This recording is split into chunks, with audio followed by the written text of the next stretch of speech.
Muy buenas noches, bienvenidos y bienvenidas.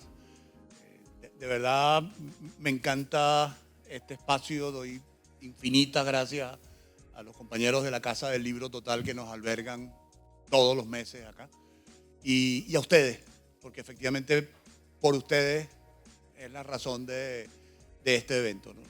Lo que queremos hacer en la Universidad Industrial de Santander, la Facultad de Ciencias, es traer lo que sabemos y compartirlo con ustedes. Y el tema que hoy nos reúne, que es conversar sobre el antropoceno, es decir, cómo hemos modificado nuestra casa. Hace muchos años, hace casi 12, empezamos una serie de eventos que queríamos hablar sobre la habitabilidad de los planetas.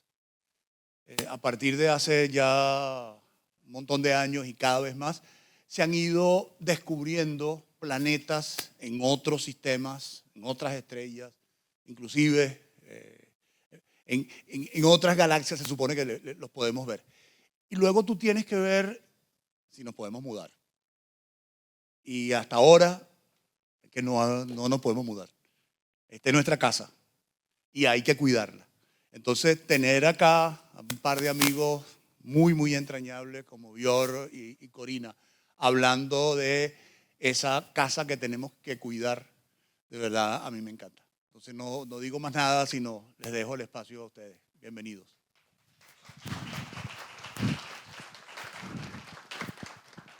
Muchísimas gracias. Muy buenas noches a todos.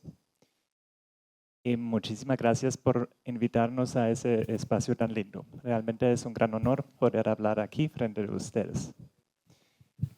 Y bueno, esa charla primero yo espero como 25 minutos voy a hablar y después Corina va también contribuir a hablar sobre cómo podemos abordar esos desafíos del antropoceno. Vamos a hablar un poco sobre todo el planeta, Colombia, los desafíos, el cambio climático, entre otros. Pero vamos a arrancar pues al nivel global y ahí nos vamos a poco enfocándonos a Colombia, que nos caracteriza, y finalmente pensar en algunas ideas cómo podemos abordar esos desafíos que tenemos en el antropoceno. Pero antes de empezar me gustaría pues que aterrizamos. La palabra antropoceno ya está usado en muchos contextos y realmente necesitamos saber qué significa y me gustaría traer ese video, que soy muy fan de ese video. En pocos minutos nos va a explicar qué es el antropoceno. Está en inglés, pero hay también subtítulos. This is the story of how one species changed a planet. The latest chapter of our story begins in England 250 years ago. Fueled by coal, then oil, several brilliant inventions appeared. They ignited the Industrial Revolution, which spread like wildfire through Europe, North America, Japan, then elsewhere. The great railways, then cars and highways, connected people across the globe. Medical discoveries saved millions of lives. New artificial fertilizers meant we could feed more people. Population rose rapidly. But this was nothing compared with what was to come. The 1950s marked the beginning of the Great Acceleration. Globalization, marketing, tourism, and huge investments helped fuel enormous growth. People swarmed to cities, which became even more powerful engines of creativity. In a single lifetime, the well-being of millions has improved beyond measure. Health, wealth, security, longevity, never have so many had so much. Yet 1 billion are malnourished. In a single lifetime, we have grown into a phenomenal global force. We move more sediment and rock annually than all natural processes, such as erosion and rivers. We manage 3/4 of all land outside the ice sheets. Greenhouse gas levels this high have not been seen for over 1 million years. Temperatures are increasing. We have made a hole in the ozone layer. We are losing biodiversity. Many of the world's deltas are sinking due to damming, mining, and other causes. Sea level is rising. Ocean acidification is a real threat. We are altering Earth's natural cycles. We have entered the Anthropocene, a new geological epoch dominated by humanity. This relentless pressure on our planet risks unprecedented destabilization. But our creativity, energy, and industry offer hope. We have shaped our past, we are shaping our present, we can shape our future. You and I are part of this story. We are the first generation to realize this new responsibility. As the population grows to 9 billion, we must find a safe operating space for humanity, for the sake of future generations. Welcome to the Anthropocene.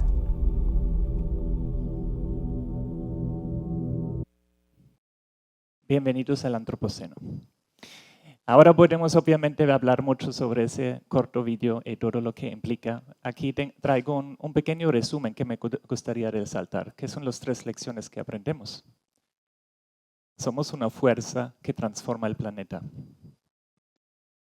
Somos conscientes de nuestra responsabilidad, como lo mencionó Luis, ¿cierto? No hay otro planeta donde nos podemos mudar. Y la tercera es cambiamos el pasado, hemos transformado el presente y podemos moldear nuestro futuro, ¿sí? Porque imaginamos que hemos logrado durante pues, pocas generaciones, entonces también podemos lograr realmente navegar esa nave espacial que llamamos Tierra para que podamos vivir en eso por mucho más tiempo. Pero ¿cómo llegamos ahí? Entonces voy a arrancar un poco con un contexto global y siempre voy a alimentarlo un poco con algunos aspectos de Colombia y espero que me voy bien. Entonces, cuando hablamos de la Tierra, de nuestra casa, pues debemos hablar de la biosfera, ¿no? Ahí se fue, ahí está. Entonces realmente todo lo que estamos haciendo, toda la vida está pasando en esa capa así tan delgada, digamos entre la atmósfera, la hidrosfera, la pedosfera, la geosfera, ¿cierto? Entonces hay gran parte de la Tierra realmente donde no está la vida, en esa parte muy, muy pequeño donde realmente pasa todo que estamos experimentando. Y ¿cómo hemos logrado todo eso, no? Aquí tenemos una gráfica que nos muestra la variabilidad, las fluctuaciones de la temperatura a través de los últimos 100.000 años, gran parte pues, de la historia de la Tierra, ¿no? De la humanidad en la Tierra. Y que podemos observar acá que el clima siempre ha cambiado. Hay veces estaba un poco más caliente, hay un poco más frío. Pero si miramos en esa última parte que se llama el Holoceno, ahí nos encontramos con una estabilidad climática en los últimos 10.000 años, ¿cierto? Y justamente en ese último 10.000 años pasaron muchas cosas. Arrancamos con la agricultura, las grandes civilizaciones, y inventamos computadores que nos caben en el bolsillo, WhatsApp, Zoom, ChatGPT, todo eso pasó apenas aquí, en ese pequeño tiempo. Pero no solamente eso, digamos, si miramos un poco aquí a Colombia, pues también podemos resaltar que ya, digamos, la presencia humana, que hay una presencia humana en el continente, en Colombia, hace 20.000 años. Esos son los últimos datos realmente en Chiribiquete, en Colombia, que realmente está retando la historia de la colonización del continente. Entonces, eso también nos puede servir un poco como una idea, pues, cómo han esas culturas tempranas vivido en nuestro territorio. Pero, ¿qué estamos haciendo ahora? Pues, estamos saliendo de ese espacio seguro del clima que conocemos, ¿cierto? Estamos haciendo un experimento sin precedente, eso llamamos cambio climático, ¿sí? Y aquí podemos ver que en muy poco tiempo pues ya estamos aumentando la temperatura global y que dicen las predicciones pues que que vamos a salir bastante de ese espacio que hemos conocido los últimos 10,000 años, donde hemos desarrollado todo lo que conocemos, donde diseñamos el mundo, la infraestructura que conocemos. Entonces, como lo mencionó Luis, no hay un plan B, un planeta B, ¿cierto? No podemos hacer copias, no podemos ir a otros planetas, todavía no. Entonces, toca cuidar la casa. Sin embargo, lo hemos intentado en el pasado, en los 70s, digamos, se construyó una Biosphere 2, la Biosfera 2, donde prácticamente se intentó crear un sistema cerrado donde algunos 10 personas pueden sobrevivir solamente entrando la luz y nada más pueden sobrevivir. Pues el experimento fue un fracaso, aumentaron los niveles de dióxido de carbono, les toca abrir las puertas, etcétera, etcétera, pero ahí aprendemos muchas cosas realmente sobre nosotros. Entonces, ¿qué guía nuestro desarrollo en el planeta? Pues tenemos esa conciencia, esa responsabilidad por nuestra casa, entonces necesitamos formas, pues guiarnos. Y aquí hay una gráfica, un concepto, se llaman los límites planetarios. De hecho, hay un documental en Netflix, se llama Rompiendo los... no sé, límites planetarios. Ahí lo van a encontrar en Netflix, es una documental bastante chévere. Y bueno, vemos algunos factores aquí donde salimos realmente de esos límites que nos debe preocupar, ¿cierto? Y ahí vemos algunos ejemplos. Por ejemplo, acá, biodiversidad, ¿sí? Ya la pérdida de la biodiversidad, ya salimos realmente estamos en la zona de alto riesgo, ¿cierto? Aunque no lo sentemos. También tenemos ahí cambio climático, por ejemplo, ¿sí? Estamos calentando la Tierra. Hay un aspecto novel entities, esos son todo lo nuevo que hemos creado, ¿no? Nuevos contaminantes, microplásticos, ¿sí? Todavía falta a cuantificar. Pero eso en cierta manera nos permite guiarnos un poco. Y aquí voy solamente a traer el aspecto de cambio climático, de la biodiversidad, para que tenemos una idea. Aquí tenemos los valores del Holoceno, ¿sí? Entonces la concentración del dióxido de carbono en el Holoceno era 280 partes per millones. Hoy en día somos en 417 y eso nos lleva a un cambio en la fuerza, digamos, en el calentamiento, y realmente eso significa más o menos 1.2 grados de aumento de la temperatura en los últimos 100 años. Pero algo que es mucho más preocupante de pronto es la pérdida de la biodiversidad. ¿Sí? Normalmente hablamos de una tasa natural de la extinción de especies, que es una especie por million species years, millones de años que vive una especie. Entonces, esa es una medida, medir la tasa de extinción. Y estamos mayor de 100 veces más alto, ¿sí? Digamos, estamos perdiendo la biodiversidad a una tasa muy, muy alta. Y eso importa, ¿sí? Porque es la biodiversidad que nos proporciona, bueno, cómo nos vestimos, qué comemos, cómo construimos nuestras casas, pues todo, digamos, Sandra Díaz dice que la biodiversidad es la fábrica de la vida, ¿sí? Todo lo que nos rodea es producto en cierta manera de esa biodiversidad. Entonces aquí, esos son los grandes desafíos, los grandes retos que enfrentamos como humanidad hoy en día, el cambio climático y la pérdida de la biodiversidad. Entonces la pregunta es, ¿cómo podemos retornar a ese espacio de operación segura para la humanidad en el planeta? ¿Sí? Porque necesitamos que algunos aquí el rojo sale al amarillo, al verde, ¿cierto? Entonces debemos aprender cómo arreglamos eso.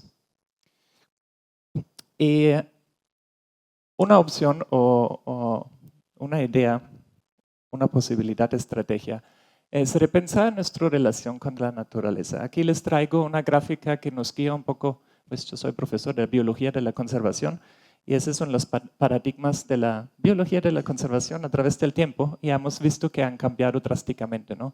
Primero pensamos, la naturaleza es infinito, hay poca gente, imposible que hacemos un impacto a esa naturaleza que es tan infinito. Bueno, ahí nos dimos cuenta que sí estamos contaminando. Eso fue como en los 80s. Entonces sí hay naturaleza y hay personas. Y a partir de los 2000 nos dimos cuenta, no, dependemos de la naturaleza. Entonces ahí fue formado ese término de servicios ecosistémicos, ¿no? Seguramente lo han escuchado. Entonces, naturaleza para la gente. Pues hoy en día ya avanzamos en algunos paradigmas, hablamos de sistemas socioecológicos, de la adaptabilidad, de la resiliencia. Esos son un paradigma que vemos más un balance, naturaleza y personas, ¿sí? Y no sé, que de pronto viene en futuro como personas para la naturaleza, pues ese es un poco el tema. Entonces, como hemos cambiado han cambiado los paradigmas en la ciencia respecto a cómo nos relacionamos con la naturaleza. Y cada uno de nosotros, pues, somos también más conscientes. De pronto eso nos une hoy en día, ¿no? Porque estamos acá. Entonces, al final, debemos entender, ser conscientes que somos parte de la naturaleza, ¿sí? No es algo ajeno, no lo podemos separar, somos parte de la naturaleza. Y eso nos da a pensar, pues, ¿qué son las prioridades para Colombia? Me encanta ese cartoon. Sí, eso nació en el tiempo donde estamos en casa, confinados, en el tiempo de COVID, ¿no? Aprendimos a lavar nuestras manos, que si fuera lo más importante del mundo. Y habían retos, ¿no?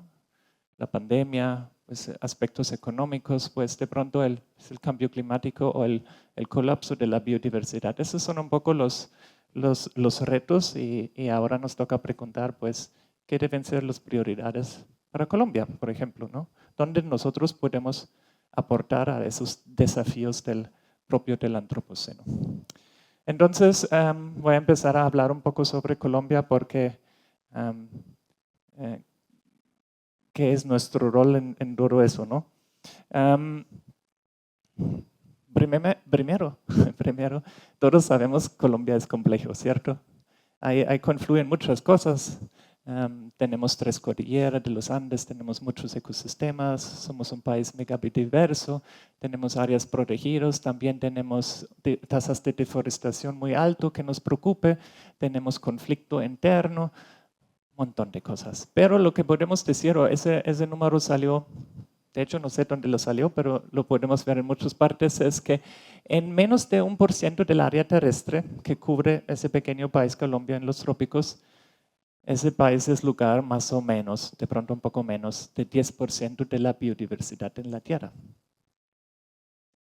Somos el primer país para aves, orquídeas, mariposas, ¿sí? Número 1 en la diversidad de esos grupos. Número 2 en la diversidad de anfibios, de peces dulces, de palmas y, bueno, mamíferos, el país número 6. Entonces ahí está algo importante, ¿sí? Número 1, pero un país tan chiquito, ¿no? Porque normalmente hay más biodiversidad en áreas más grandes, ¿sí? Entonces, obviamente, eso es bastante impresionante si nos comparamos con los países México o Brasil, que son mucho más grandes. Entonces, somos súper importantes para la biodiversidad. ¿Y por qué eso? Porque somos tan biodiversos, en otras palabras. Pues, obviamente, estamos en los trópicos. Ese es un mapa muy famoso de los 90 sobre la distribución de la biodiversidad de plantas en el mundo y podemos ver que la mayor diversidad es en los trópicos, pero aquí tenemos los puntos más rojos, ahí llegamos al máximo, ¿no? Y al mismo tiempo acá todos conocemos eso, ahí están los Andes, pero aquí tenemos, por ejemplo, el Choco Biographic Region, la región biográfica del Chocó, donde tenemos, pues, posiblemente es la región más lluviosa del mundo, ¿sí? Supuestamente en algunas partes hasta 12 metros por año. Entonces, pues eso es un mapa bastante interesante que nos demuestra un poco como esa heterogeneidad, ¿no? Tenemos los 3 cordilleras de los Andes, tenemos valles antarandinos, tenemos diferentes costas, pues tenemos el Amazonas, pues realmente muchos ecosistemas, mucha diversidad. Y si le miramos aquí, esta es una gráfica que hizo Giovanni, uno de mis estudiantes. Esos puntos acá son grillas que cubren Colombia, ¿sí? Son datos climáticos donde tenemos en el X la temperatura promedio y aquí la precipitación. Y todo lo que ven aquí en color se encuentra en Colombia. Y aquí tenemos una gráfica que muestra los biomas al nivel mundial. Y realmente, ¿qué podemos ver? Pues si cogemos todo ese espacio que se encuentra acá, ese color cubre 80% tal vez. E incluso sale del espacio conceptual de esa gráfica conceptual de los biomas al nivel mundial. Es decir, podemos decir casi encontramos todas las condiciones climáticas en Colombia. Y el color acá representa el gradiente altitudinal, ¿sí? Es decir, aquí en azul son partes más altas, en rojo son las partes más bajas, ¿sí? Entonces ya nos dimos cuenta, digamos, ese espacio climático que encontramos aquí es gracias a las cordilleras. Entonces, y esa es una de las razones por qué Colombia es tan biodiverso. Imagínense, ¿en qué sitio del mundo uno puede ver desde el mar un glacial? ¿Alguien conoce un sitio en el mundo donde desde un mar uno puede ver un glacial? Muy bien, así es. Así es. Entonces eso nos demuestra realmente que tenemos, ¿cierto? Y eso nos lleva, digamos, a todas esas condiciones que nos permiten, pues, tener un país mega diverso, de alta biodiversidad, ¿cierto? 79.000 especies registrados, observados en la base de datos del Sistema de Información sobre Biodiversidad de Colombia, pero obviamente la estimación es mucho más alta porque pues cada día encontramos nuevas especies, ¿cierto? Y también un dato interesante es especies endémicas, ¿sí? Más de 6.000. Endémicas significa son especies que solamente se encuentran en Colombia, en ninguna otra parte del mundo. Y posiblemente son mucho más, digamos, un análisis que decimos nosotros, digamos, solamente en los páramos de Colombia, que como islas en las nubes, en otras palabras, tenemos en las bases de datos nacionales más de 2.900 especies de plantas registradas, entre ellos 1.700 son exclusivos de algún complejo de páramo, ¿cierto? Entonces también internamente hay una muy alta tasa de endemismo. Entonces, eso nos lleva a la conclusión, en cierta manera, que Colombia es pues, bendecida, con un lado, con una alta biodiversidad, pero al mismo tiempo, si miramos ahora los retos del antropoceno, tenemos una alta responsabilidad, porque si guardamos en un país tan chiquito una diversidad tan grande, pues esa es una apuesta que podemos hacer, ¿cierto? Podemos conservar la biodiversidad o una gran parte de la biodiversidad para todo el mundo.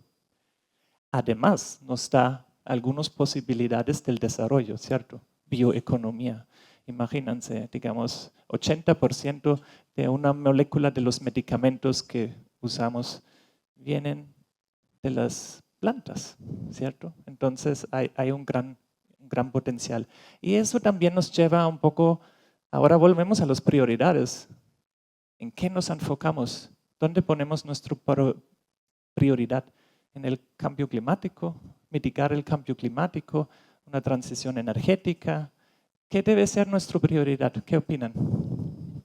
Lo tenías perfectamente claro, es la biodiversidad, es la prioridad que debemos abordar desde Colombia. Muy bien. Entonces, justamente la ola anterior era el cambio climático. Ahora vamos un poco a hablar sobre eso porque eso también tiene a ver con la biodiversidad. Entonces hablamos sobre cambio climático y las montañas, porque aquí somos en las montañas, ¿cierto? Esa es una imagen del Chimborazo. El registro cuando Alexander von Humboldt hizo sus registros, entonces el mapeo de la distribución de la vegetación a través del Chimborazo en 1802 y en 2012 pues nos dimos cuenta que los glaciales desaparecieron un poquito, se mueven hacia arriba, también algunas zonas de vegetación se movieron hacia arriba y obvio, ¿sí? Digamos, si pensamos en el impacto del cambio climático, aumenta de la temperatura, pues ¿qué hacemos nosotros cuando tenemos calor? Subir, sí, vamos al páramo de Berlín y ahí nos enfriamos un poquito, ¿cierto? Entonces, la mayoría de las especies hacen algo similar, la migración hacia las tierras más altas. Entonces, imagínense, estamos calentando la Tierra y todo el mundo, entre comillas, se va para arriba, ¿no? Pero eso también ha pasado en el pasado, ¿cierto? Digamos, aquí tenemos la distribución de las zonas de los ecosistemas de vegetación en el último glacial, hace 21.000 años, ¿sí? Que era mucho más frío. Entonces, obviamente, los páramos estaban mucho más abajo, ¿cierto? Y en el presente, pues, está más caliente, entonces los páramos están mucho más arriba.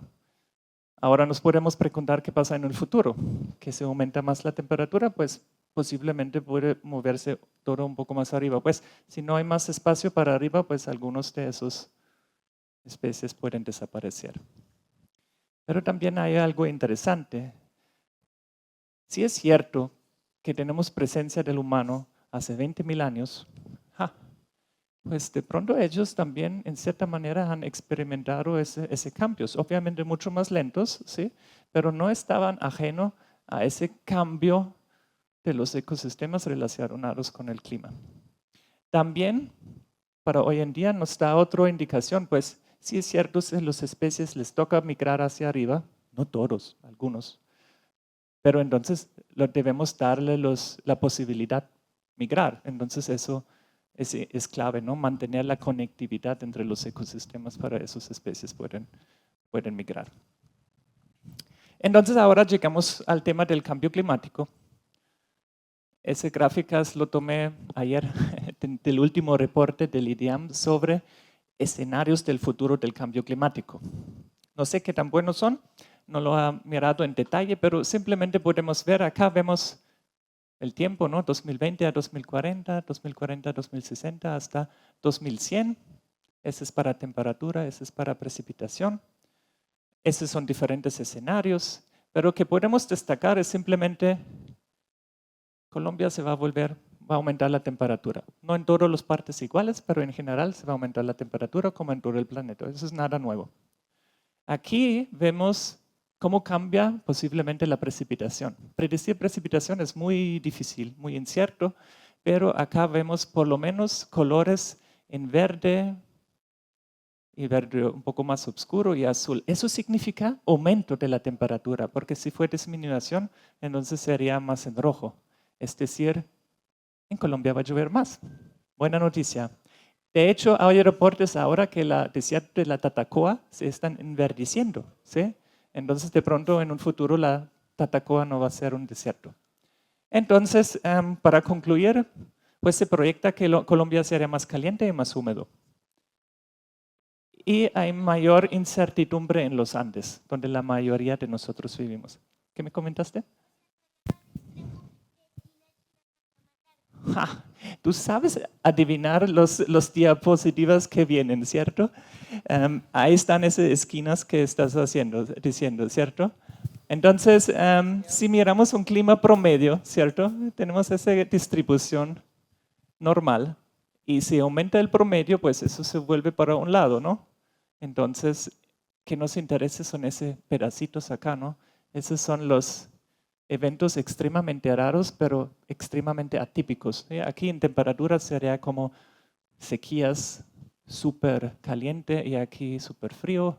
O si lo pensamos con precipitación, serían eventos extremos de lluvia, ¿cierto? Que ya conocemos, ¿no? Y si también se aumenta la variabilidad, eso se empuja esas esquinas mucho más hacia afuera. Entonces, en otras palabras, las sequías se vuelven más frecuentes y más fuertes. Asimismo, las inundaciones se vuelven más frecuentes y más fuertes. Y cuando llueve mucho, en Colombia, ¿qué pasa? Mira, esa es aquí la vía Curros-Málaga, entonces pasa algo así. Entonces, eso también nos debe a pesar, pues, si esta infraestructura fue construida para una Colombia que nunca existió, porque siempre había como esos cambios fuertes, ¿sí? Y bueno, toda esa construcción en cierta manera se trae de otro lado y pensamos que esa es la manera, pero yo también me pregunto pues si de pronto hay mejor manera de transportarse en Colombia, por ejemplo, con un dirigible. Imagínense ir en un dirigible a Málaga, así viendo el cañón, incluso puede cargar carga y no tenemos ir por esas carreteras imposibles y peligrosas, ¿no? Entonces, aquí voy ahora un poco con el tema cómo vamos a abordar ese desafíos del antropoceno, y ahora me gustaría pasar la palabra a Corina. ¿Cómo cambia? ¿Así? Ese es el puntero. Listo. Bueno, ¿se está escuchando bien, cierto? Perfecto. Listo. Entonces, bueno, esa es una propuesta interesante de Bion, pero ¿aquí o acá? Ya. Entonces, para empezar esta parte, me gustaría que pensáramos entre todos, después de escuchar a Bion, ¿qué tan preparados estamos para el antropoceno acá en Colombia? Por ejemplo, comparándolo con un país como Alemania. ¿Ustedes qué creen? ¿Quién está mejor? ¿Quién cree que estamos mejor preparados que Alemania? Levante la mano. ¿Tú crees que Alemania? ¿Nosotros estamos más preparados? ¿Quién más está más preparado para el cambio climático? ¿Nadie levantó la mano? ¿Tú sí? Bien, Mary. Una que cree en nosotros.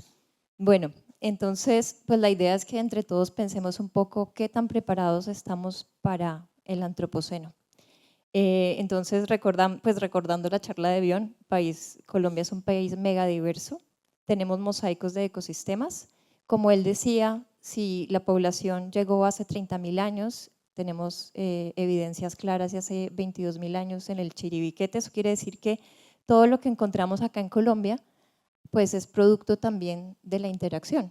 Ahí han surgido distintos tipos de agricultura, y si nosotros vamos al páramo, la agricultura del páramo es muy diferente a la agricultura del cañón del Chicamocha y muy diferente a la agricultura en la serranía de los Yariguíes. Entonces, ha habido como todo un proceso de coevolución de la gente con los ecosistemas, ¿sí? Y en ese proceso de coevolución de la gente con los ecosistemas, también pues hemos encontrado soluciones a muchas cosas.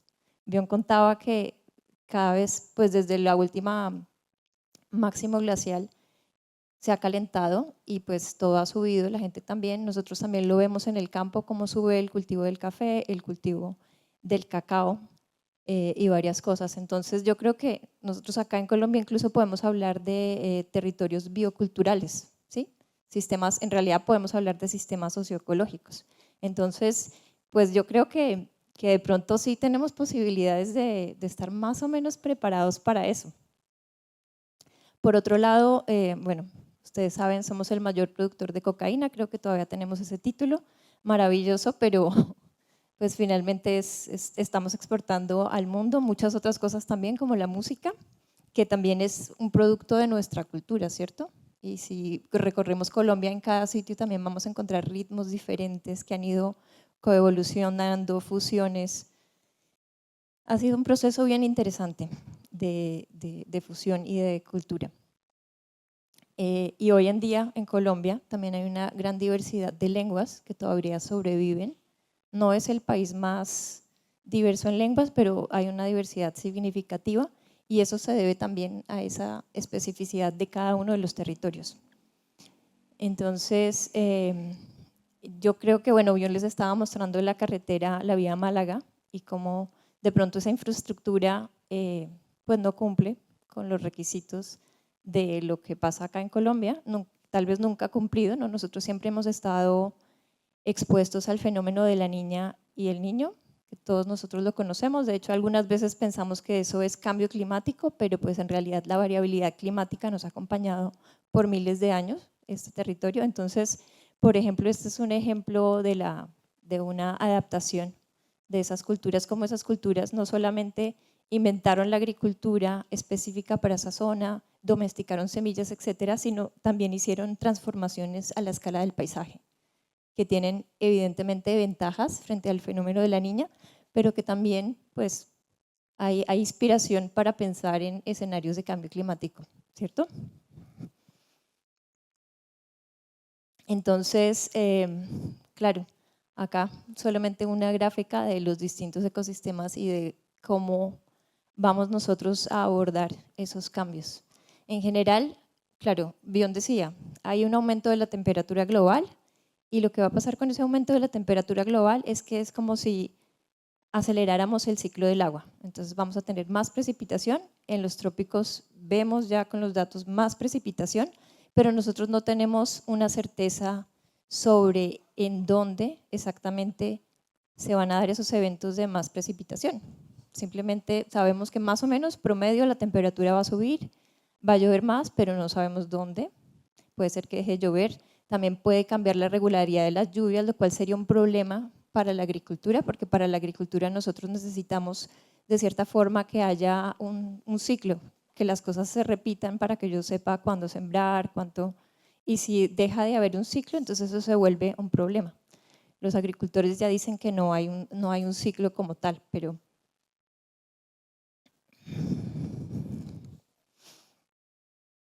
entonces, digamos en general, como que hay un consenso que dice que para preparar, pues primero, que como humanidad nosotros tenemos que empezar a hacer una transición hacia la sostenibilidad, una transición para retornar a los límites de operación seguros para la humanidad en el planeta Tierra, ¿cierto? Y eso implica muchos cambios que tal vez normalmente no estamos dispuestos a hacer.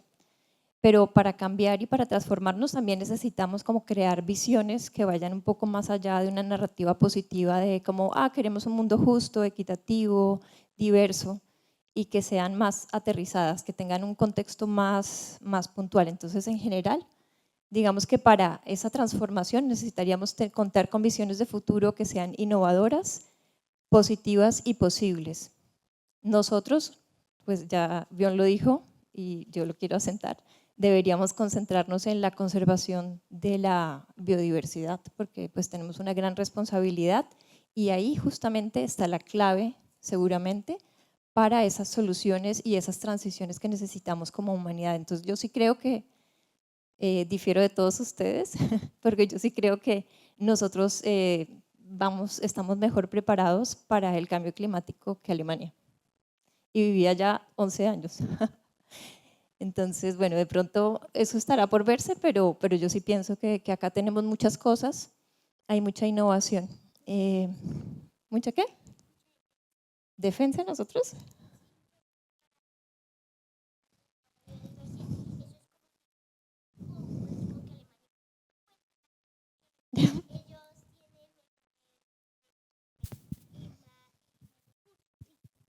Tienen más recursos, sí, pero pues no necesariamente están adaptados a estos cambios, ¿no? Porque nosotros finalmente la vía, no sé, colapsa y pues algo hacemos. O sea, no nos estresamos. En cambio, Björn, cualquier cosa pasa y él se paraliza del estrés.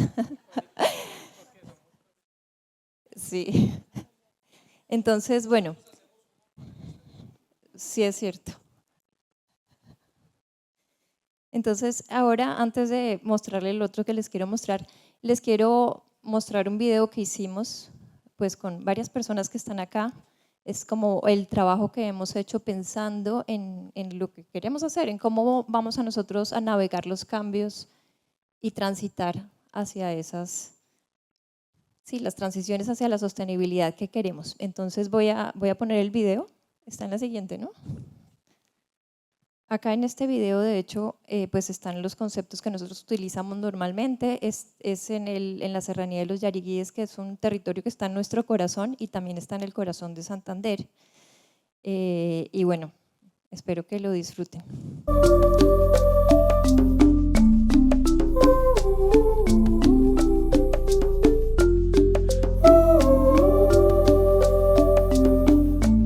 La semilla para nosotros es un receptáculo de la vida. Ella tiene la posibilidad de ir capturando todos los impulsos de su entorno para que la siguiente generación sea una mejor generación. Una generación que construya, una generación que siga avanzando con un desarrollo que sea armónico para todos. Entonces, respetar la semilla, cuál es la esencia de cada semilla, es muy importante porque ahí hay una sabiduría universal que simplemente tenemos es que hacer que se exprese adecuadamente y que logre llevar el mensaje, que es un mensaje de vida.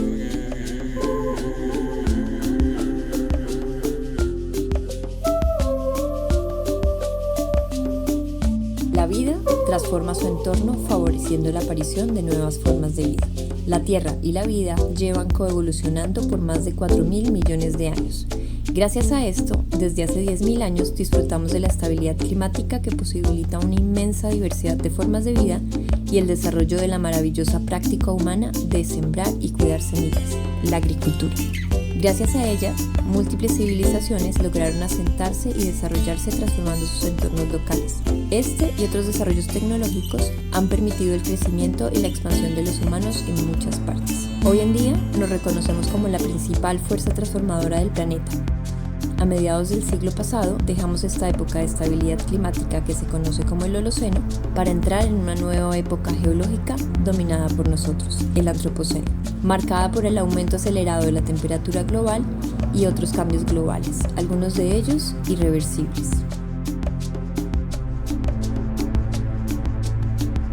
Estamos frente a un futuro incierto, en el que debemos recuperar la estabilidad climática, restablecer los flujos de los nutrientes y promover la biodiversidad mientras respondemos a los cambios y crisis. Para esto, necesitamos crear visiones de futuro innovadoras, positivas y posibles. El futuro en sí mismo no existe, sin embargo, la forma en la que lo imaginamos condiciona cómo nos percibimos a nosotros mismos, al mundo y por ende marca nuestro actuar.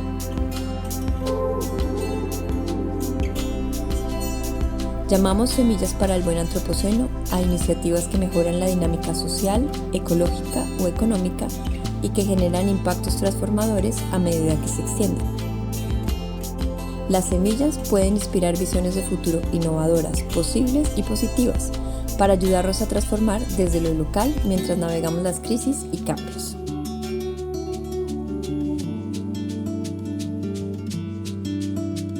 La Serranía de los Yariguíes, en el corazón de Santander, es un paisaje montañoso y muy diverso que integra socioecosistemas húmedos y secos.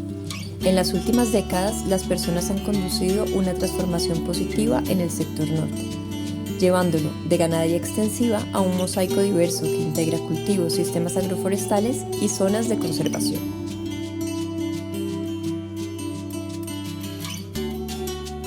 Desde el 2016, investigadores de la UIS y Agrosavia decidimos valorar algunas de las historias personales detrás de esta transformación y fortalecer la resiliencia socioecológica mediante la creación de las fincas de intercambio de conocimiento, FINCO. Los espacios de diálogo y coproducción de conocimiento han fortalecido las relaciones entre la academia y el campo.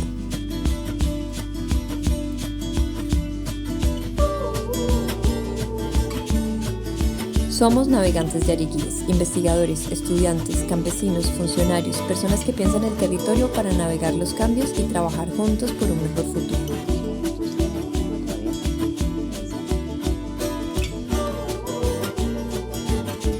Inspirados en las semillas para el buen antropoceno y teniendo en cuenta la diversidad de habilidades que tenemos, nos propusimos difundir buenas prácticas y valores para mejorar la interacción y la relevancia de las juntas de acción comunal.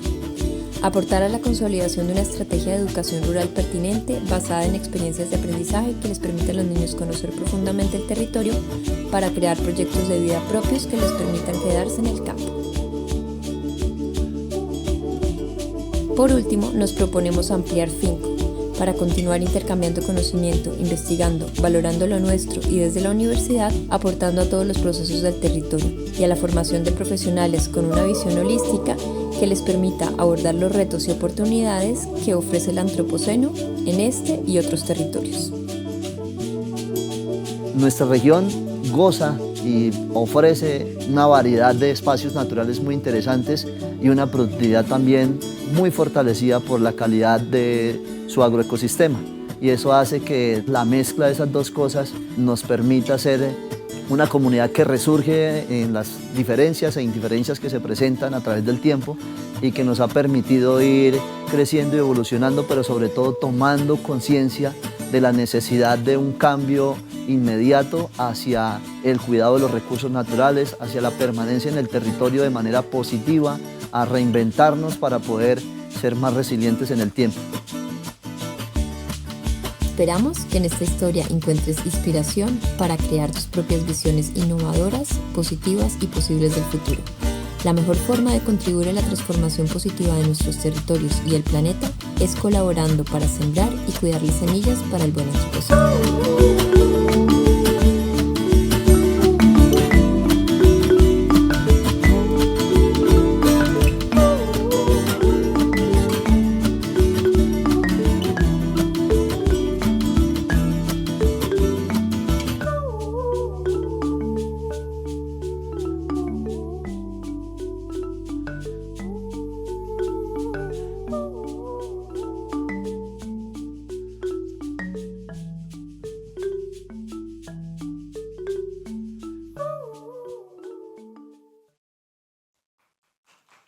¿Les gustó?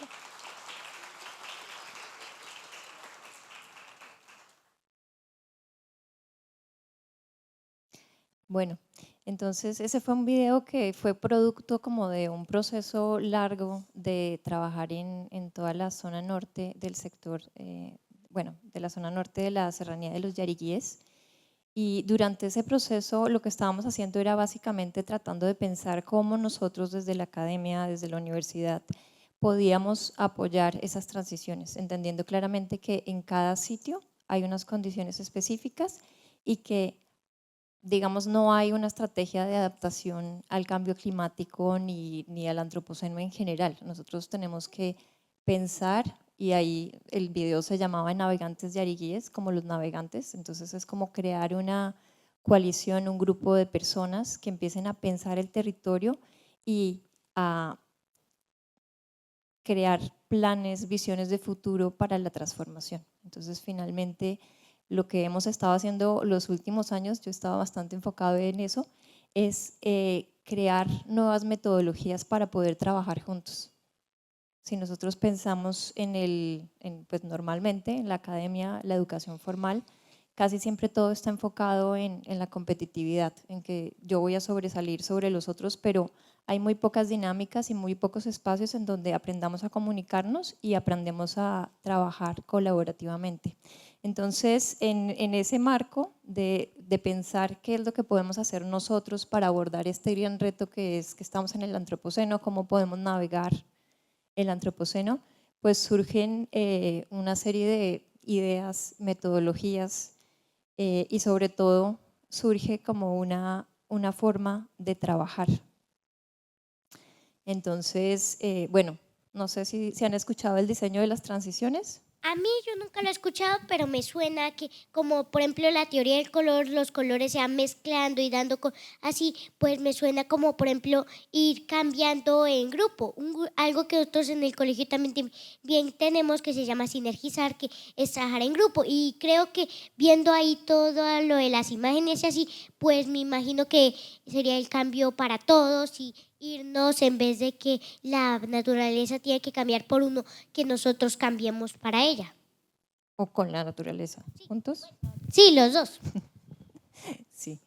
Entonces, pues nosotros ahora lo que estamos pensando es cómo vamos a diseñar, o sea, a qué futuro queremos llegar, cómo sería, cómo queremos tener nuestras sociedades al futuro, qué es lo que nos conviene, cómo queremos ser. Entonces ahí surge como toda una corriente que es el diseño de las transiciones, pensando en, primero, cómo generar esas visiones de futuro positivas, innovadoras y posibles que nos puedan inspirar, con base en las cuales nosotros podamos empezar a construir planes de acción y hacer distintas cosas.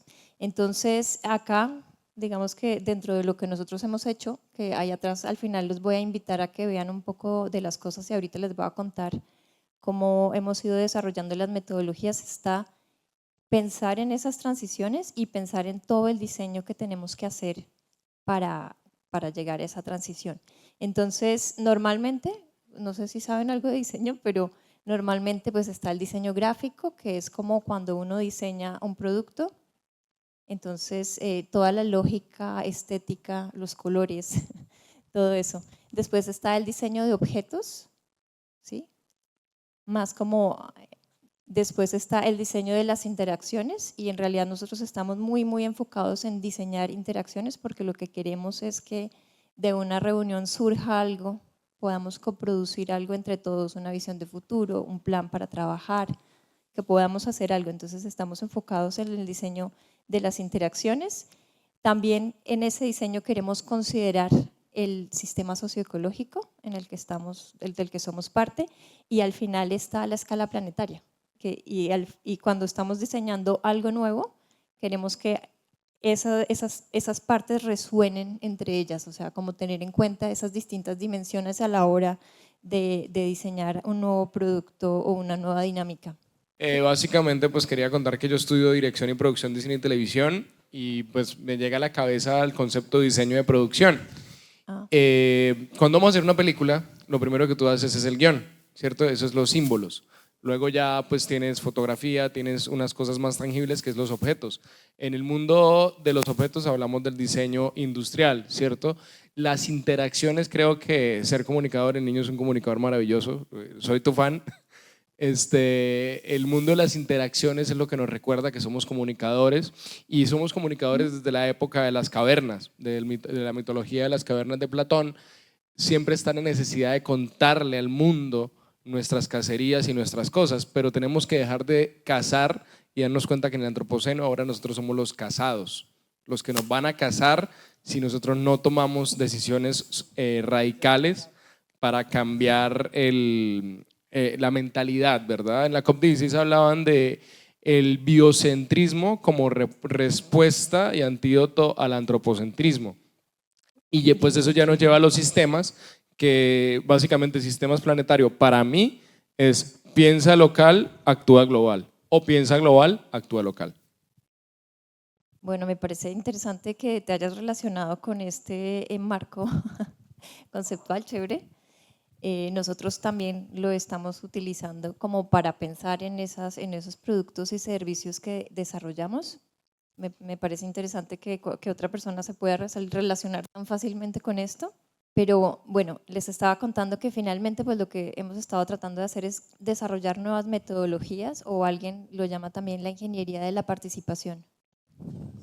Entonces, bueno, yo les estaba contando que estamos como todo así, creando productos, servicios, pero sobre todo experiencias de interacción. Entonces, para esas experiencias de interacción hemos pensado que podemos utilizar este marco, que es como pensar el diseño en esos distintos órdenes en simultáneamente, ¿sí?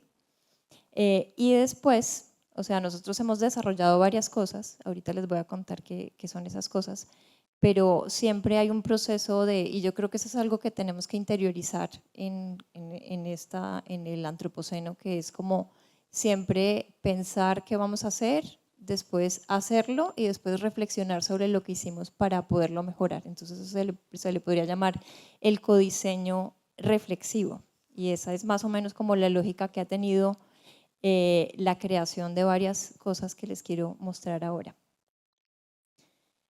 Dentro del video, no sé si recuerdan, pero hablábamos de las fincas de intercambio de conocimiento como una estrategia. De hecho, mencionamos las semillas del buen antropoceno, y yo creo que hace algunos años, cuando empezamos a trabajar, eso fue más o menos 2016, 2017, 18 hasta el 19, casi que el 20, sobrevivió una estrategia muy interesante dentro de la universidad, que era tener un semillero de estudios socioecológicos y trabajar con los agricultores familiares de San Vicente.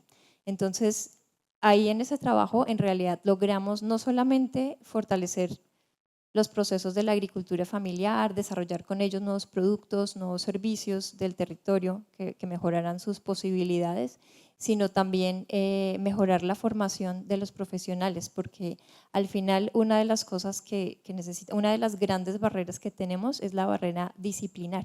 Entonces, ahí había una apuesta bien interesante que creo que fue bastante útil para trabajar, para que la universidad empiece a trabajar con los territorios rurales. Entonces esa es una de nuestras propuestas, y pues pienso que sería muy chévere. Nosotros de hecho queremos retomar el semillero de estudios socioecológicos, y sería un espacio, yo pienso que podemos hacer un espacio un poco más amplio para que entre todos pensemos, así como mencionaban ahora lo del páramo de Santurbán, pero también nosotros en Bucaramanga, por ejemplo, cómo nos estamos relacionando con el agua, ¿sí?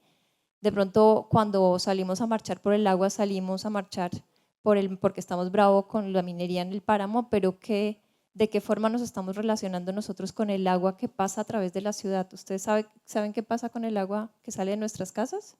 Los que vivimos en Bucaramanga no, porque no hay planta de tratamiento. Entonces, hay veces de pronto sí,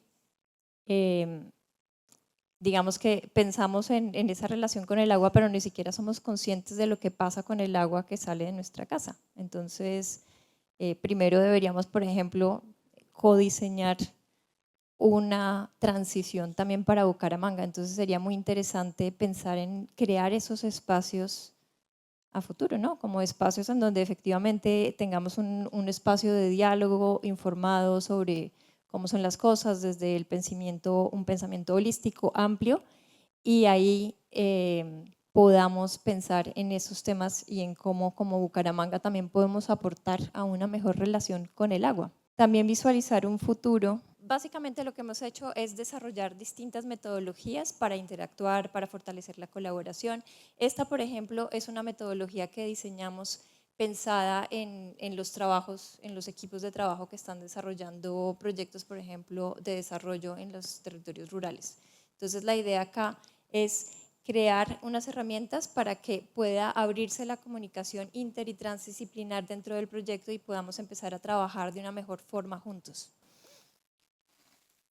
También está Momo, que fue una herramienta que desarrollamos y digamos que es como la herramienta más, yo creo que la más importante en este momento, y es una apuesta justamente para que sean las personas de los territorios rurales las que se encarguen de la gestión adaptativa de sus territorios. Entonces, dentro de la herramienta de Momo tenemos una serie de elementos que lo que hacen es crear una interacción para que las personas puedan coproducir conocimiento en torno a su territorio y diseñar esas transiciones, también monitorear el territorio.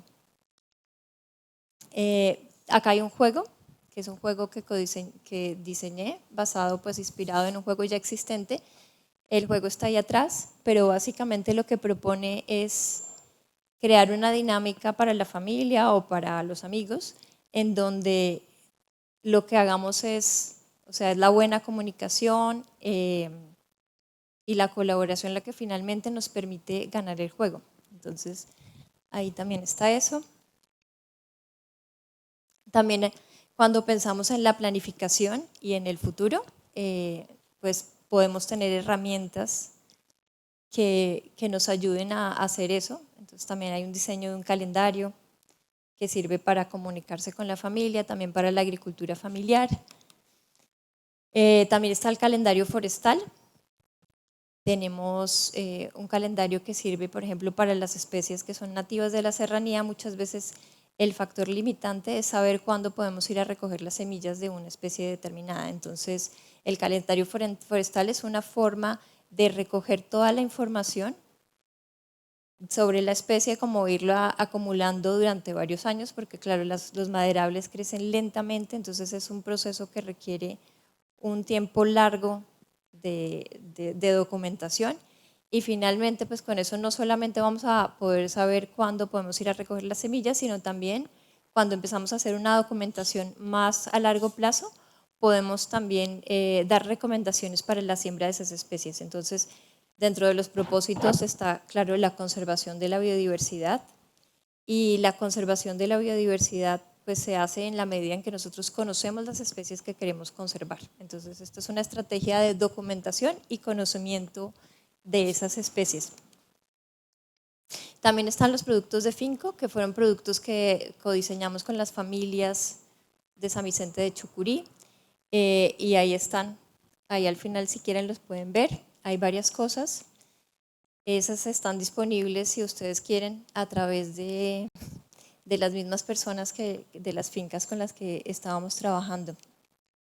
Ahí les podemos pasar los contextos. Y hay otra iniciativa que tenemos que es la de los panelos, que básicamente lo que busca es crear una alianza con la comunidad rural, crear todo un espacio para poder conservar algunas especies. Entonces hay 3 especies con las que estamos trabajando: el molinillo, el panela quemada y el cedro tagua. Son 3 especies endémicas de la serranía de los Yariguíes. De esas especies sabemos muy poco, y la idea es empezar a conocer más sobre las especies. Entonces es un trabajo con la comunidad para empezar a documentar más toda la fenología de la especie, en dónde están, recoger semillas y finalmente ahora lo que estamos haciendo, porque pensábamos que teníamos fondos para un proyecto, era empezar como todo el proceso de germinación y ahora ya tenemos plántulas de esas especies y lo que nos gustaría hacer claramente es empezar a crear un mercado para esas especies. El que quiera reforestar o el que quiera enriquecer sus sistemas agroforestales, pues podría comprar esas especies que son de San Vicente y con eso ampliar toda pues, como la diversidad de su finca, si tiene finca. Entonces, ahí también está eso y la idea es, si están interesados en la preventa de esas especies, también me pueden decir porque pues queremos ver quiénes estarían interesados para poder hacer como un proceso y también puede ser, o sea, comprar las especies y simplemente pues hacer el proceso después de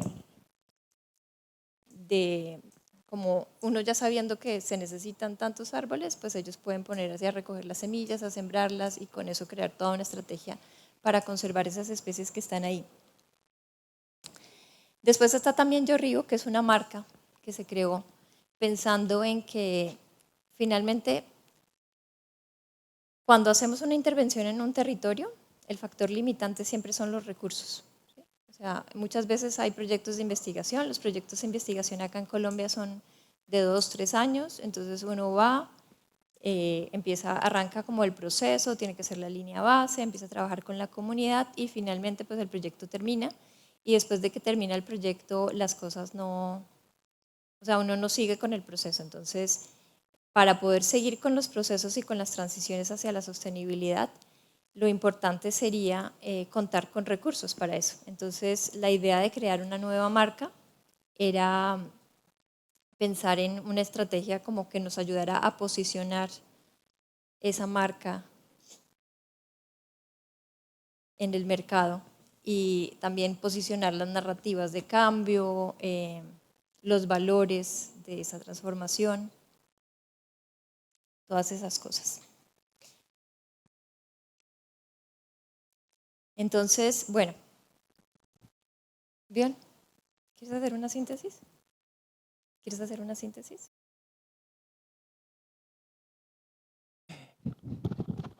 Bueno, digamos que creo que el mensaje principal aquí, esa parte es cuando buscamos la transición, cuando queremos hacer algo para el planeta, cuando queremos enfrentar ese desafío del antropoceno, la clave es la colaboración. Y eso no es una palabra así tan vacío, ¿cierto? Realmente si miramos, pues, efectivamente, ¿dónde colaboramos? ¿Cierto? En la universidad, pues, la palabra es en todos los lados, pero efectivamente sentarse con alguien juntos, escuchar bien, entender y colaborar para que eso siga adelante es muy difícil, ¿cierto? Se mencionó el páramo de Santurbán. Es un asunto muy complejo, también muy difícil, pero yo creo que un error que se hizo desde hace muchos años es la falla de sentarse juntos, escuchar y buscar una manera de sacar adelante, ¿cierto? Y lastimosamente hoy en día hay muchos platos rotos y se ha estancado todo un poquito. Entonces, pero ese es un muy buen ejemplo, ¿cierto? Tenemos muchísimos ejemplos como lo de Santurbán en todos los lados, son complejos. ¿Y cómo lo vamos a abordar? Pues a través de la colaboración. No hay una solución única para un territorio. No hay una solución única para todos los problemas que tenemos, ¿cierto? Siempre esa es una solución muy específica. Y mirando Colombia con toda su diversidad, pues esas soluciones están en cada uno de los territorios. Está diferente en cada uno de ellos. Entonces ahí nos debemos imaginarnos pues cómo podemos abordar ese futuro y cómo podemos colaborar con la biosfera para que enfrentar muy bien ese desafío del antropoceno. Entonces yo creo que esos fueron algunos ejemplos que mostró Corina y yo creo que eso es para crecer. Son pequeñas semillas pero que pueden crecer. Muchas gracias. Gracias.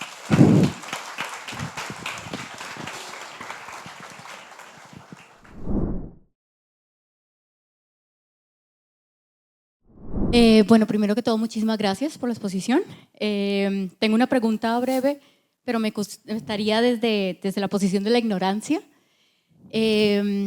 decir que vengo de la Academia Alemana. Allí se habla, estoy acá por la Academia Alemana, me ha pagado una investigación que estoy haciendo y vine a visitar a mi ciudad natal. Y siempre se habla allí de los problemas, ¿no? En la Academia Alemana estamos que los problemas de no sé qué, que cómo solucionamos los problemas de Latinoamérica, que la solución está en todos estos posibilidades desde la academia de mirar los problemas.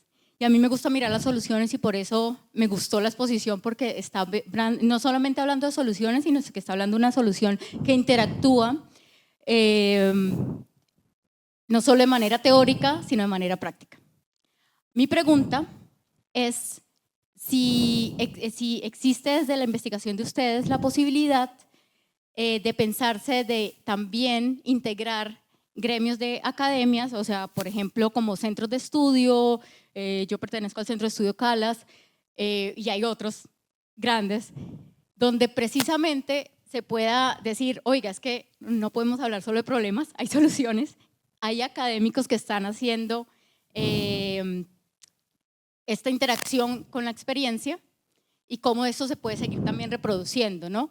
Porque en últimas, pues, las academias y sobre todo academias europeas, academias estadounidenses, son los que están conceptualizando. Y creo que también eso es otro, no estoy diciendo que en Colombia no, estoy diciendo que el posicionamiento colombiano debe ser mucho más fuerte. Y creo también la posición de Corina, un poco que decía que en Colombia tenemos la solución. Primero la observación que en la academia estamos conceptualizando y realmente tenemos un poco miedo de llevar a las soluciones a la práctica, ¿cierto? Pero eso es un fenómeno global, creo, que también, pero que hoy en día que nos demanda el antropoceno a la academia es pensar en soluciones, ir a los territorios. Entonces, para nosotros, pues es un reto gigante, pues, porque venimos, digamos, de lo conceptual, de lo teórico, ¿cierto? Pero justamente con esa idea venir, pues ya llevamos 10 años en Colombia, venir y pensar en los territorios, buscar las soluciones, pues eso nos hace a pensar, ¿cierto? ¿Qué podemos hacer? ¿Qué podemos hacer?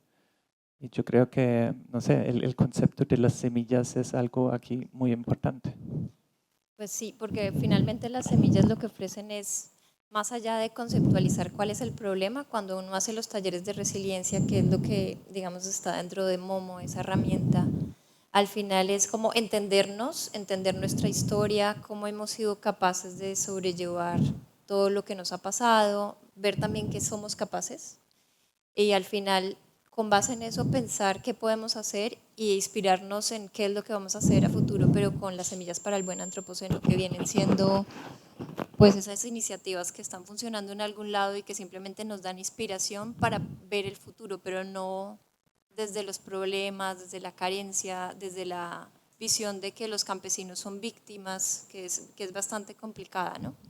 Esa visión es difícil. Entonces ahí yo creo que hay una oferta y pues efectivamente sí, nosotros sí nos hemos enfocado mucho en tratar de plantear las cosas por el lado de la solución y no desde el problema, porque creo que ahí uno se pierde mucho tiempo y no llega a ninguna parte en realidad. Y lo de la alianza, claro, cuando quieras. Pues yo creo en realidad que Colombia tiene la obligación de encargarse primero que todo de conservar la biodiversidad. Y eso solo lo vamos a lograr con la gente.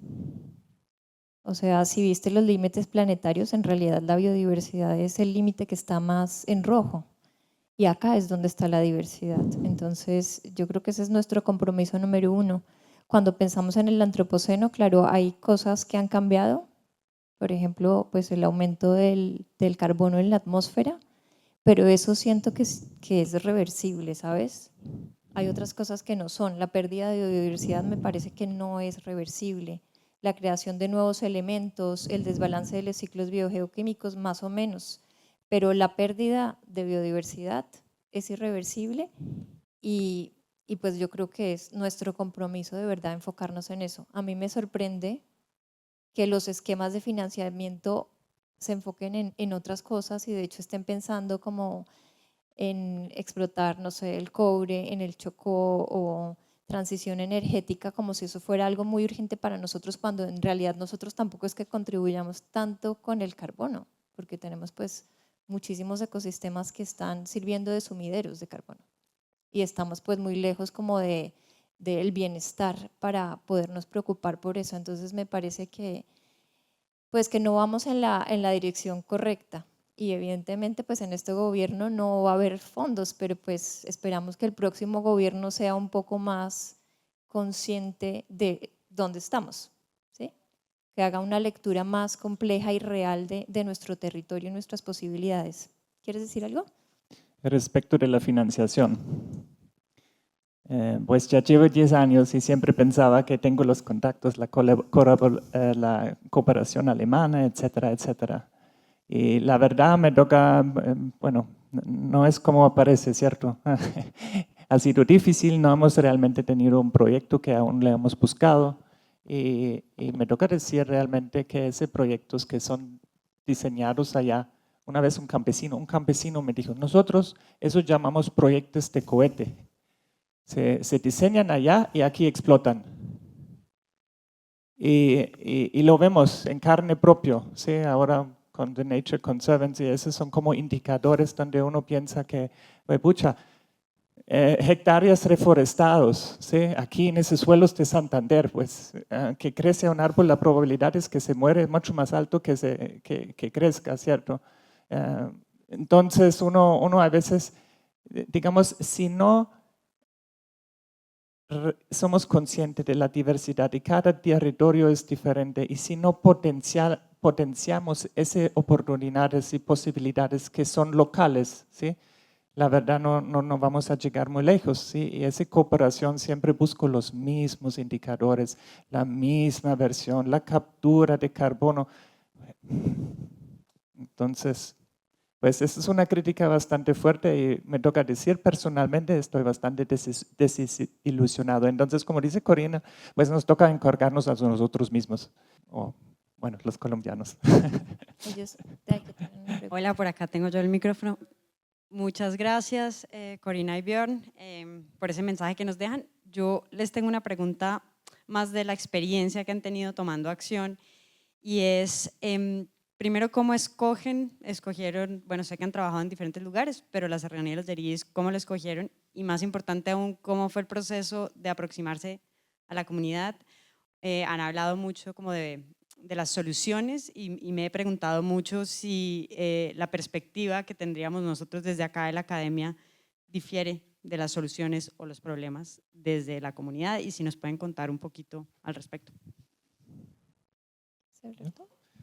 Pues uno llega y toca arrancar a trabajar en algún lado, eso fue simplemente no escogimos, salió. Pero no, ese sí lo escogimos, o sea, creo que se le olvidó, pero sí lo escogimos, ¿no? Había una convocatoria de Geb Satoyama que estaba buscando paisajes Satoyama, que son paisajes socioecológicos que se mantienen en el tiempo.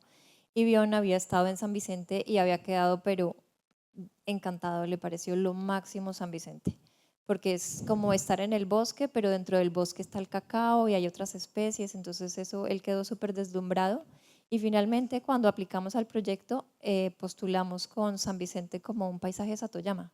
Entonces ese paisaje en particular sí nos pareció que era un paisaje en donde la gente ya había encontrado soluciones, porque era agricultura familiar, uno llegaba, es como tipo sancocho, hay muchas cosas en el predio, pero finalmente de lejos se ve como un bosque, ¿sí? Entonces ese fue como en ese territorio puntualmente, fue un territorio, sí, como pensando, wow, ellos tienen las soluciones y de hecho Finco surge, nosotros llegamos acá en la época en que estaban las negociaciones de paz.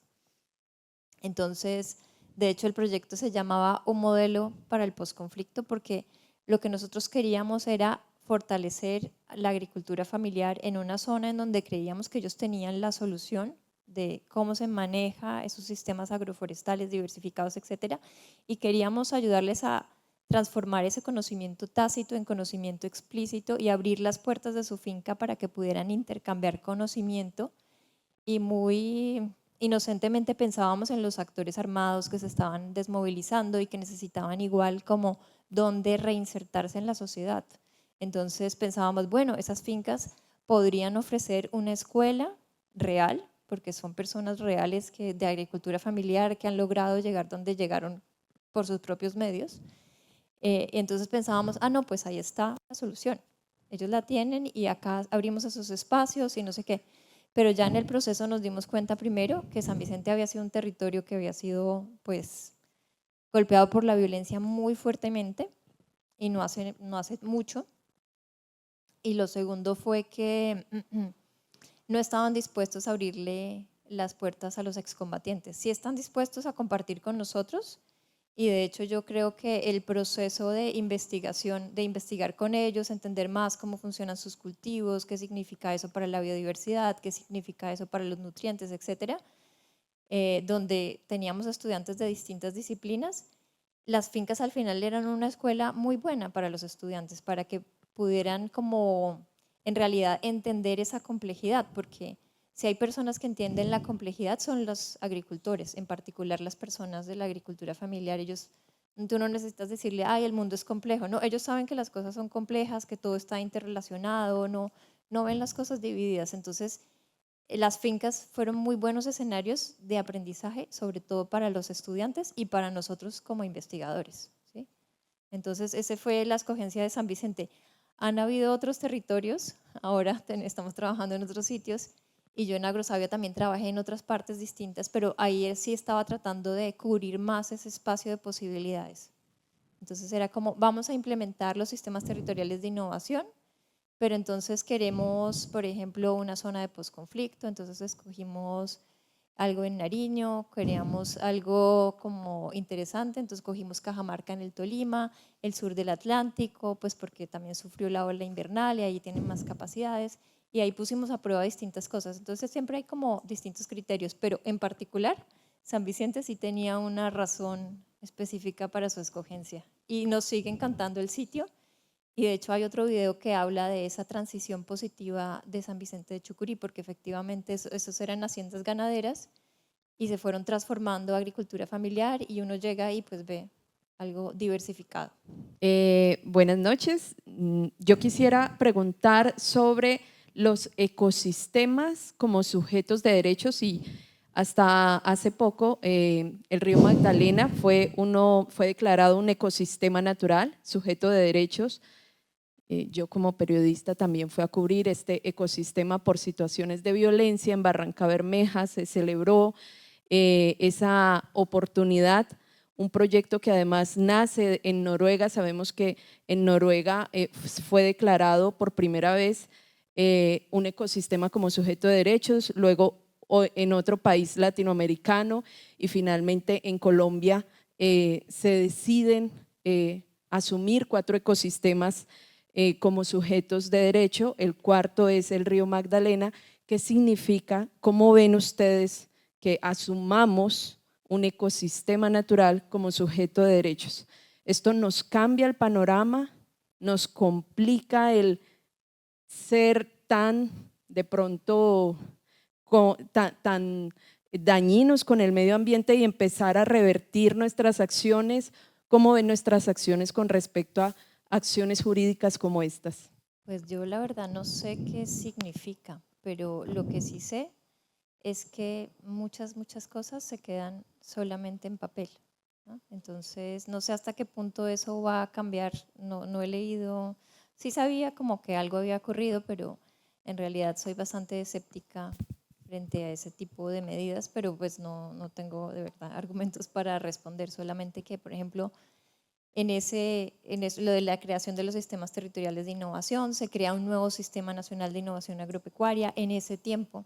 Y finalmente, cuando ya tenemos la metodología lista desde Agrosavia para los sistemas territoriales de innovación, pues de hecho el gobierno mismo del presidente Santos los desfinanció.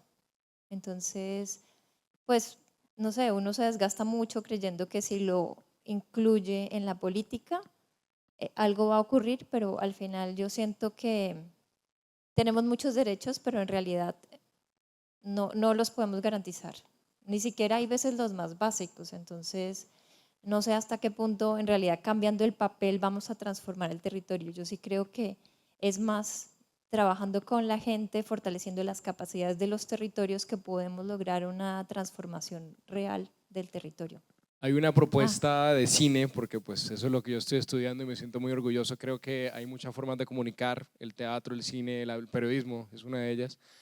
Hay, antes de hablar de la propuesta de película, para hablar de la biodiversidad, que es esta, no sé si puedo mostrarla bien en pantalla ahí. Es clave, Racing Extinction, dura 1 hora y media, está en Prime Video, la recomiendo mucho, pero quería también hacer una respuesta a la pregunta de los sujetos de derechos, porque eso lo vi en el primer día, en el coloquio, el primer día que llegué a la COP16. Ahora los hongos también son sujetos de derechos de autor. Tenemos que dejar de pensar que somos, sí, porque imagínate que hicieron una música con hongos y, o sea, un diseñador sonoro británico crea una canción a través de la tierra. Entonces ahora no solo estamos hablando de sujetos de derechos de los que nosotros conocemos, derechos humanos, que tienen de todo muchas veces menos de humanos, sino también el derecho de autor, pero entendiendo a la planta, entendiendo al reino de los hongos, al reino fungi, como un autor musical, como un autor también medicina. Entonces también como otra propuesta es empezar a tomar apunte de nuestros juicios de valor con las plantas sagradas, con el tabaco, con el cacao, con la coca, ¿cierto? Porque esas plantas de valor, perdónenme la expresión, pero esa es la palabra, al prostituirlas, no solo hacen daño a las comunidades, sino también a quienes, perteneciendo a una, yo pertenezco a la tribu Cachegua, queremos preservar nuestra historia, preservar la protección al medio ambiente a través del mambeo, a través de nuestras prácticas ancestrales. Y pues hay que preservar la vida, por eso quería hablarles de Racing to Extinction, y me equivoqué cuando dije que Alemania tenía todas las de ganar, Colombia tiene todas las de ganar, sentí que mi hermana me jaló las orejas desde Suecia, así que también tenía que decirlo. Venía con una expectativa más grande, realmente. Pero valoro mucho el esfuerzo que han hecho y lo que nos han mostrado. En realidad, cuando hablamos del efecto del hombre en la naturaleza, pues uno lo que percibe es que es algo muy amplio. Valoro lo que ustedes reconocen de conservar la biodiversidad de este planeta, pero una de sus primeras diapositivas hablaba de que este país es muy biodiverso debido a sus diferentes pisos térmicos, pero además de que es un país muy lleno de agua. Yo quisiera saber si ustedes dentro de sus proyectos, sus priorizaciones han tenido en cuenta cuál es el modelo que tenemos a futuro de cómo va a ser el suministro de agua para este país, cuando todos sabemos que el agua viene desde el Amazonas, que vienen los ríos y todo eso. ¿De qué me sirve conservar los árboles si no va a tener agua? Es la pregunta que quiero hacer. ¿De qué me sirve conservar la biodiversidad si esa biodiversidad va a depender del agua que nos va a llegar del Amazonas, en este caso? Y son ambientes ya globales que Colombia solo no va a poder enfrentar este problema. Es un problema que tenemos que enfrentar globalmente. Tenía esa inquietud y pues quería saber si ustedes han valorado su ejercicio en base, teniendo en cuenta este ejercicio de priorización que ustedes tienen. El agua, los ríos voladores vienen por los árboles de la Amazonía. Si no tendríamos bosque en la Amazonía, no tendríamos esos ríos voladores, ¿cierto? Entonces, en ese sentido, pues es primordial tener los bosques, ¿sí? Porque sin los bosques no hay agua. ¿Y qué hace un bosque estable frente a todos esos cambios? ¿Sí? Es la biodiversidad. Porque todos sabemos, si un bosque es una sola especie, ¿sí? Y llega algo y se muere esa especie, pues no hay bosque, ¿sí? Pero si tenemos miles y miles de especies, ¿sí? Diferentes tipos de árboles, pues si se muere uno, hay otros. Sirven como un seguro, ¿cierto? Entonces, cuando hablamos del agua, automáticamente hablamos de los ecosistemas y de la biodiversidad. No sé si entendí correctamente la pregunta al respecto.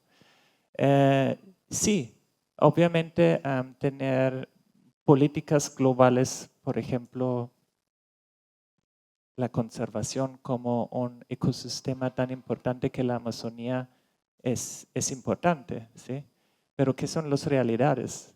¿Será que entendemos muy bien cómo funciona la deforestación de la Amazonía colombiana? ¿Por qué hay una deforestación? ¿Qué son las causas? ¿Qué son las relaciones, las interconexiones? Entonces ahí viene el punto, ¿sí? Debemos ir a los territorios para entender eso, porque cada territorio es diferente, ¿sí? Digamos, la deforestación en el país tiene causas diferentes en diferentes regiones, ¿sí? Y si no somos capaces de entender eso, una política no va a cambiar nada, porque siempre se va a quedar corto, ¿sí? Entonces la llamada es un poco, pues necesitamos entender los territorios para conseguir esas soluciones locales, por el hecho que Colombia es tan diverso y tan distinto. Y sí comparto también la idea que usted hubiera esperado más, ¿sí? Lastimosamente no tenemos la solución y créeme, nosotros estamos pensando mucho, ¿sí? Entonces yo creo que pues después de reflexionar mucho, digamos, cambiar, transformar, aquí es cambiar, transformar las personas. ¿Cómo lo hacemos? Pues a través de la educación, a través que lo hacemos en la universidad, ¿sí? A través de pronto de las experiencias, no solamente a partir de la teoría, a partir de la experiencia en una finca campesina, porque los campesinos tienen claro esas relaciones. Si corto aquí arriba el bosque, mañana viene la avalancha y me lleva a la casa. Aquí en la ciudad pocas veces tenemos, bueno, ok, en Bucaramanga también, pues con las escarpas y eso, pero no voy a extender más.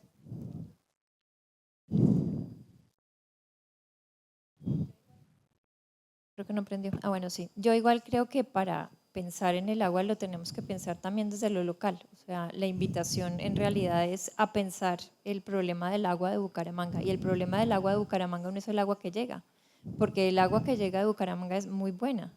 El problema es el agua y cómo sale el agua de aquí de Bucaramanga. Lo que hacemos con el agua es lo que tenemos que cambiar. También deberíamos cambiar la relación que tenemos con las quebradas, ¿cierto? En las quebradas, digamos que son espacios fantásticos para reconectarse con la naturaleza, pero si las transformamos en cañerías, pues ya no, ¿no? Y pues eso es una lástima y ahí sí hay como una invitación concreta a repensar y a diseñar entre todos cómo queremos, cuál es una visión de futuro para Bucaramanga que gestiona el agua de una manera diferente, ¿no? O sea, no le da las espaldas al agua, sino que quiere ver el agua fluyendo a través de la ciudad, agua limpia, ¿no? Una relación distinta. Donde podemos jugar, donde podemos hacer paseo de olla. Sí. En una quebrada en Bucaramanga.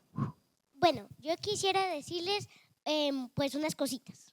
Bueno, primera, para ti, ¿cómo planeas que el dirigible funcione? O sea, tu teoría de ir en dirigible, si el puente que está diseñado y la carretera se derrumba, eso causaría que los vientos alisios fueran más suaves, así, lo cual causaría que se dificultara. Y también, No, digamos la idea es en un país donde por los montaños, muchas vías son, entre comillas, imposibles o muy difíciles y se derrumban cada vez que llueve, de pronto una mejor forma es volar. Obviamente volar en aviones en las montañas es muy difícil porque no tenemos las pistas y te voy a contar una anécdota. Cuando llegó a la UIS me dijeron, la UIS tiene una sede en Málaga. Y yo, ¿dónde queda Málaga? Y en Google me salió imágenes de puras avionetas destruidas en la montaña. Entonces pensaba, no, yo nunca me voy a montar en una avioneta como esas, ¿sí? Pero el dirigible es algo muy chévere porque no necesita una pista. Entonces, eso va lento, pero va lento no pasa nada porque esas distancias a Málaga, a Zapatoca, a Parancareja son corticos, ¿sí? Y te vas a ahorrar mucho tiempo volar con poco espacio en vez de ir a una carretera así que va 200 kilómetros para coger una línea recta de 50 kilómetros, ¿cierto? Entonces, el dirigible, que aún en otros países hoy en día no es una opción, no vale la pena pensarlo, pero de pronto para Colombia vale la pensarlo en los dirigibles. Y Bueno, ya me acordé la pregunta para ti. Bueno, me parece muy bonito que se esté pensando mucho en los juegos ambientales, porque escuché tu juego y también se me vino otro juego que he visto antes que se llama Mentiplanet, que trata sobre, o sea, hay cartas y uno tiene que comunicar entre todos porque uno no puede ver ni sus propias cartas, solo tú puedes ver y él y yo no las puedo ver. Y pues así, entonces pues me parece muy bonito que ahora los juegos también se estén enfocando en eso. Y pues para ti, ¿qué te parece eso? Lo de los juegos, a mí también me parece muy chévere que haya nuevos juegos de colaboración como Melting Planet, también lo conozco. Colaborosos, ¿sabes qué es chévere de Colaborosos? Así se llama el juego que creamos. Ese juego es 100% biodegradable, quiere decir que si tú lo entierras, cuando ya no lo quieres utilizar más, se biodegrada completamente. Esa es como una de sus ventajas. Pero me parece chévere. Yo tengo una pregunta bastante corta. Ustedes hablan mucho sobre estas iniciativas siendo aplicadas a agricultura familiar, lo cual es maravilloso. Pero pues aquí en Colombia también tenemos mucha tierra, quizás desafortunadamente demasiada, usada para agricultura industrial. Este tipo de iniciativas como las que ustedes exponen también están siendo aplicadas, o sea, tienen como objetivo este tipo de agricultura de extensiones muy grandes, fincas ganaderas gigantes, fincas cafeteras gigantes, arroceras o cañaduzales gigantes, y sí, o bueno, o con respecto a lo que sepan, ¿qué tan receptivos son los dueños de este tipo de fincas gigantes hacia este tipo de iniciativas? Pues bueno, en realidad, por ejemplo, Momo es la mochila montañera porque en realidad sí nos enfocamos mucho en los paisajes de montaña, porque los paisajes de montaña tienen unos retos muy interesantes, ¿no? Por ejemplo, San Vicente, tú tienes la zona baja en donde se produce cacao, la zona media en donde produces café y la zona alta en donde produces de pronto hortalizas, mora y otras cosas. Entonces hay una diversidad de pisos térmicos y normalmente en las montañas es donde está más que todo la agricultura familiar, entonces es como nosotros, y ahí el trabajo es más difícil porque son muchas personas con intereses diferentes que tienen que entrar a dialogar para crear una visión de futuro y transformar el territorio y todo. Entonces, en general nuestras metodologías nos hemos enfocado mucho en ese, que nos parece que es un trabajo de hecho un poco más difícil que el otro. Y no hemos trabajado así con grandes productores, o sea, en los llanos no hemos trabajado, pero yo sí creo que igual la metodología de la resiliencia socioecológica, que es la que utilizamos, se podría implementar evidentemente también ahí. En el sur del Atlántico, pues los municipios que están como entre el Canal del Dique y el río Magdalena, ahí también trabajamos, ahí no son tan grandes, pero más o menos, y pues ahí también se puede hacer un trabajo chévere de pensarse el territorio, crear visiones a futuros, o sea, como que el tamaño del predio tampoco es tan importante, pero sí hemos estado enfocados particularmente en el problema más como de las montañas, la agricultura familiar y acá cerca a Bucaramanga. También por la razón porque conecta más con la biodiversidad, ¿no? Es donde en las montañas hay un potencial muy grande para la conservación, donde los paisajes son muy heterogéneos, etc. Y también por la razón porque simplemente estamos de acá, ¿sí? No necesitamos ir tan lejos. Sí, ya somos santanderianos. Sí. Yo quería finalmente de verdad agradecerles muchísimo, Björk, Corina, todo esto que nos han contado. Me quedo con el concepto del buen antropoceno, me parece muy diciente, ¿no? De todo lo que ustedes están organizando como estrategias.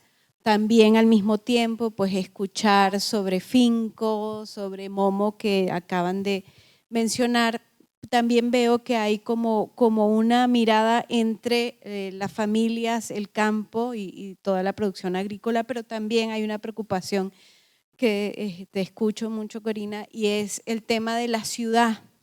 Entonces, finalmente, cuéntenos qué estrategias podemos acompañar junto a ustedes, cuáles son las invitaciones concretas para que la gente en Bucaramanga o bien pueda ir a los campos o convirtamos también esta Bucaramanga en una estrategia de familia común, por ejemplo, como te preocupa mucho para lo del agua?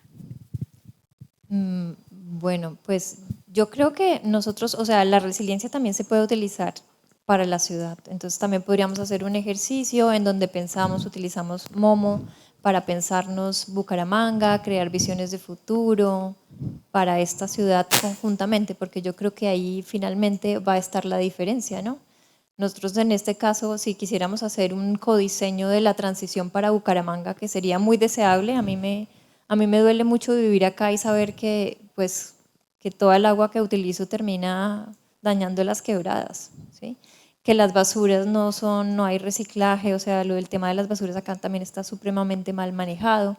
Entonces, de cierta forma, yo me siento un poco corresponsable de lo que pasa en Bucaramanga y sí me gustaría empezar a abrir ese espacio de diálogo para que pensemos esta ciudad. Ya llevamos 10 años acá, o sea, y en realidad no hemos hecho ningún aporte significativo a Bucaramanga como tal. Entonces, de pronto sería organizar unos espacios. Nosotros tenemos pues un equipo, acá está nuestro equipo. Sabemos cómo facilitar esos espacios de diálogo y pues podríamos hacer los ejercicios de codiseño y de resiliencia socioecológica para Bucaramanga en particular. Pero yo creo que también es para, tratando de cerrar, el agua en Bucaramanga es muy concreto porque hay una gran preocupación, está mal manejado, todos lo sabemos, y conecta. ¿Sí? El agua realmente nos permite conectarnos en la ciudad con diferentes ámbitos, con las personas. Entonces, yo lo veo, hay un gran potencial y realmente toca diseñar, pensar en el espacio y si es necesario, pues mañana arrancamos.